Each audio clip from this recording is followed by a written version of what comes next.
Hello दोस्तों, मेरा नाम सावन कुमार है और बाय प्रोफेशन में एक आर्किटेक्ट हूँ। लेकिन इन दिनों हम लोग आर्किटेक्चर टॉपिक पे बिल्कुल भी बात नहीं कर रहे हैं। आज हम लोग एक और नया टॉपिक लेते हैं अपने पुराणों से। तो क्या ऐसा है कि जैसे ब्रह्मांड जो है वो बहुत अनंत है। क्या इसके बारे में भी पुराणों में कुछ लिखा गया है या नहीं लिखा गया है? तो आइए इसके बारे में जानते हैं। तो शिव महापुराण में एक कथा आता है जिसके अनुसार एक बार भगवान विष्णु और ब्रह्मा जी में कुछ डिबेट हो जाता है कि हम में से श्रेष्ठ कौन है, आप या मैं। ठीक है। तो ये डिबेट थोड़ा ज़्यादा बढ़ जाता है, तो उसको बीच में सुलझाने के लिए शिव जी आते हैं और शिव जी एक प्रकाश स्तंभ का रूप धारण कर लेते हैं, जिसमें उन्होंने कहते हैं कि एक जो है वो एक छोर की ओर बढ़े, दूसरे जो है वो दूसरे छोर की ओर बढ़े। ठीक है। और जो इसका पता कर लेगा कि इसका ये प्रकाश स्तंभ का जो कोई ओर या छोर कौन है, वो विजेता होगा और वही सर्वश्रेष्ठ होगा। तो भगवान विष्णु जी हैं वो एक साइड जाते हैं और जो ब्रह्मा जी हैं वो एक साइड जाते हैं और अनंत काल तक वो चलते ही जाते हैं, मतलब। लेकिन उस प्रकाश स्तंभ का कहीं पे भी उनको ओर और छोर नहीं मिलता है। तो भगवान विष्णु जी वो सोच समझ जाते हैं कि इसका ब्रह्मांड का ये जो प्रकाश स्तंभ है, ये अनंत है, इसका कोई ओर छोर नहीं है। और वो सरेंडर कर देते हैं और वो जहाँ जिस स्थान से चले थे वापस वहीं पे पहुँच जाते हैं। इसी बीच ब्रह्मा जी हैं, उनको वो भी त्रिकालदर्शी थे, उनको पता चल जाता है कि भगवान विष्णु जी सरेंडर कर दिए हैं। तो वो आके बोल देते हैं कि मुझे तो पता चल गया इसका ओर छोर क्या है। लेकिन शिव जी फिर तब आते हैं और बताते हैं कि नहीं, ब्रह्मा जी के जो फाइंडिंग्स है वो गलत है, इसका कोई ओर छोर नहीं है और जो भगवान विष्णु है वो सही बता रहे हैं, ये अनंत है। तो ये अनंत का तो उन्होंने वो कॉन्सेप्ट दे करके चले गए। ये हमारे पुराणों में लिखा हुआ है। ठीक है, ऋषि मुनि ने ये लिखा या देवी देवताओं ने ये बताया। लेकिन आज के समय में क्या है, ब्रह्मांड सच में अनंत है या इसका कोई कहीं पे लिमिट है, या कहीं पे जाने के बाद इसका वॉल दिखेगा ब्रह्मांड का, वो दीवार है उसके आगे कुछ भी नहीं है, ऐसा कुछ है क्या? तो आइए हम लोग साइंटिफिक एविडेंस से जानते हैं। तो हम लोग जिस मिल्की वे गैलेक्सी में रहते हैं, वो लगभग जो उसका डायमीटर है ना, वो लगभग 1 लाख लाइट ईयर है। 1 लाख लाइट ईयर मतलब 1 साल में जो प्रकाश है वो 1 lakh kilometre, 1 lakh light year जब चलेगा तब उतना डिस्टेंस ट्रैवल होगा हमारे सिर्फ और सिर्फ मिल्की वे गैलेक्सी के डायमीटर का। एक सेकंड में जो लाइट है लगभग 3 लाख किलोमीटर चलता है। तो सोचो 1 मिनट में कितना चल लिया, 1 घंटे में कितना चल लिया, और 1 दिन में कितना चल लिया लाइट, और एक साल में कितना चल लिया। तो पूरे 1 साल में जो लाइट है ना, जो अपना डिस्टेंस ट्रैवल करता है ना, जो उसका जो है वो लगभग 9.5 ट्रिलियन ये किलोमीटर वो डिस्टेंस तय करता है लाइट। मतलब ट्रिलियन मतलब वन वन ट्रिलियन में 12 ज़ीरोज़ होते हैं। तो 95 लिख के उसके पीछे में 11 ज़ीरोज़ लगा दो। इतना लाइट 1 साल में सिर्फ डिस्टेंस ट्रैवल करता है। ठीक है।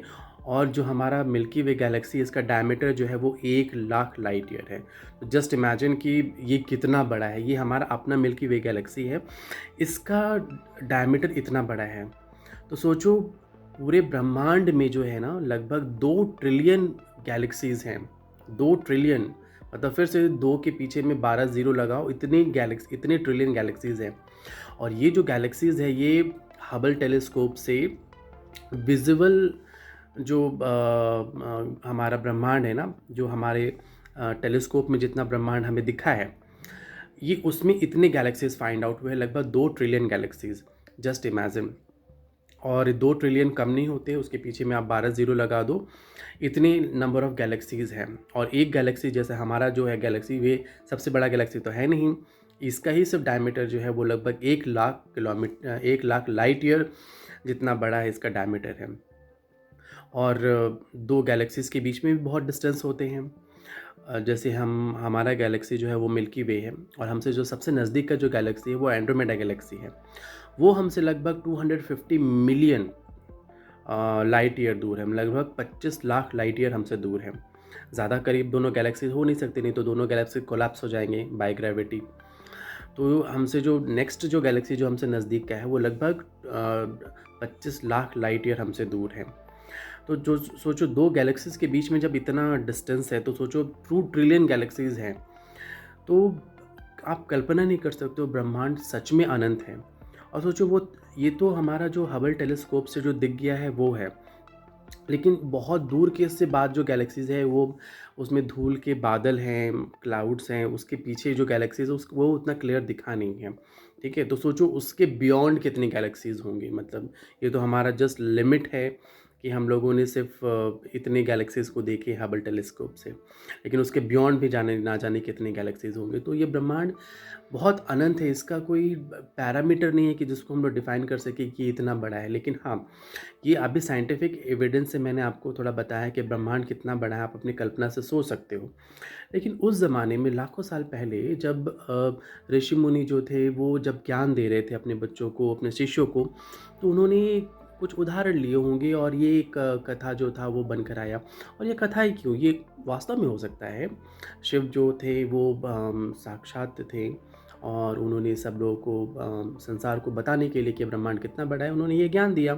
बाद में ऋषि मुनि ने इसको रिकॉर्ड किया और अपने शिष्यों को बताया। दिस इज़ हाउ उस ज़माने में शिक्षा देने का ये परंपरा होता था। तो ये कितना साइंटिफिक शिक्षा दिया जाता था हमारे हिंदू धर्म में, हमारे सनातन धर्म में शिष्यों को, कि वो जाने कि वो ब्रह्मांड कितना अनंत है, उसमें क्या-क्या गहराइयाँ हैं और क्या-क्या राज उसमें छुपे हुए हैं।